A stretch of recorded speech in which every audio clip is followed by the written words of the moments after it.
దేవుడు తన పిల్లల మొర వినేవాడు. ఆయన విననివాడు కాదు. విననేరుకున్నట్లు ఆయన చెవులే మందంగాల, సహాయం చేయలేరుకున్నట్లు ఆయన చేతులు కూర్చులాలా. యెషయా గ్రంథంలో ఉందా?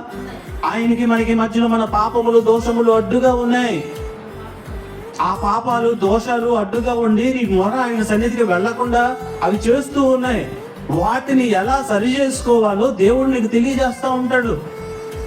ఆయన వినే దేవుడు, నీ మొర ఆలకించేవాడు, నీ మొరలకు జవాబు ఇచ్చేవాడు.